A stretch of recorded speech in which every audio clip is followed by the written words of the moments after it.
Oui, bonjour, je me présente, Bernard Doumerou de l'association Guetterda, qui a été à l'initiative avec Michel Grezat de la commémoration du centenaire de l'incendie des Moulins de Meaux. On s'est rendu compte que beaucoup de Meldois et des gens de la région se demandaient tiens, il y a des moulins à Meaux. Ben oui, il y a des moulins à Meaux. Il y en a même depuis environ au moins le 7e siècle, en tout cas c'est à ce moment-là que ça a été attesté. Ça fait donc à peu près 1400 ans qu'il y a des moulins à Meaux, il y en a eu jusqu'à 14, sans compter tous les moulins, les moulins bateaux qui voguaient sur la Marne. Donc effectivement il y a eu des moulins extrêmement importants sur le plan économique. La Brie est une terre de blé et donc la farine était là pour nourrir la population. Sur le plan humain, c'était un lieu de croisement, de rencontres et d'échanges. Et sur le plan géographique, la ville étant bizarrement divisée en deux entités entourées de forteresses, la ville au nord et le marché au sud. Le seul point de jonction, c'était le pont et ses moulins. D'où l'importance de ces moulins dans l'histoire de Meaux, puisqu'ils étaient en quelque sorte le trait d'union des habitants de la ville.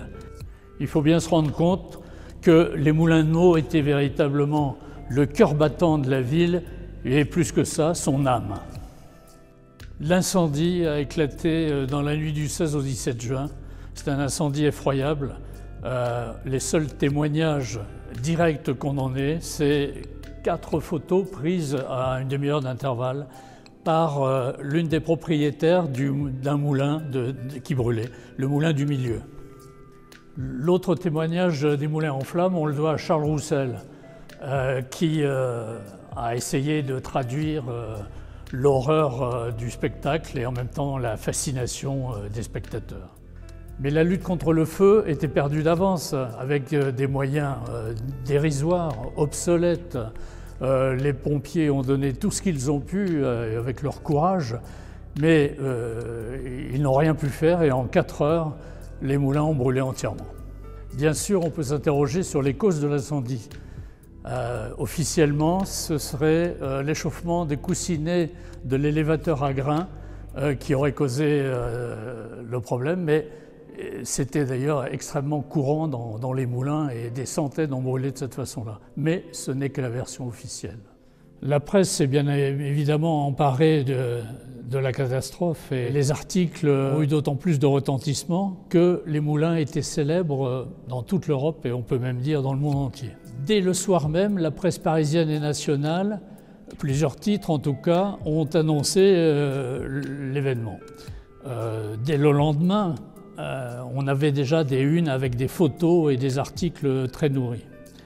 L'importance de l'événement est manifeste puisque au moins 60 journaux en France ont publié la nouvelle et jusqu'à l'Écho d'Alger, c'est peu dire.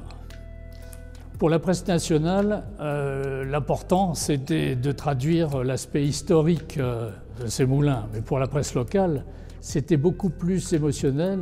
C'était la perte pratiquement d'un ami et la ville de Meaux entrait en deuil. Ce qui a fait le succès de ces moulins et leur intérêt, c'est 3 caractéristiques principales. Ils étaient curieux, voire étranges. Effectivement, c'était des constructions du Moyen-Âge. Donc, sur des pilotis, ils étaient habillés d'ardoise. Donc, c'était inhabituel en termes de construction. Ils étaient particulièrement pittoresques, de l'italien pittoresco, digne d'être peint et bien sûr aussi photographié.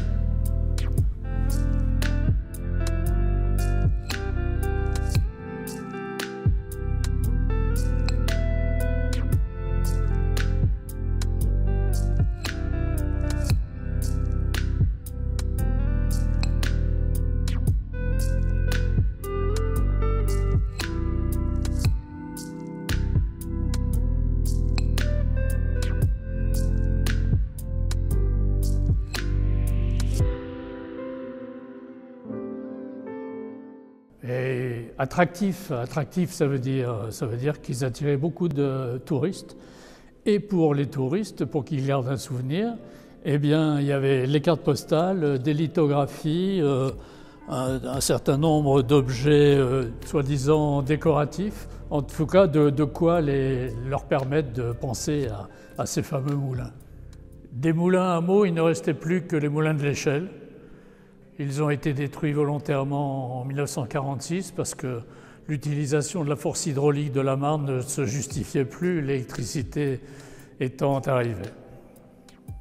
Et ils étaient moins pittoresques que les moulins du Pont, puisqu'ils avaient été reconstruits après un incendie, eux aussi, en 1843.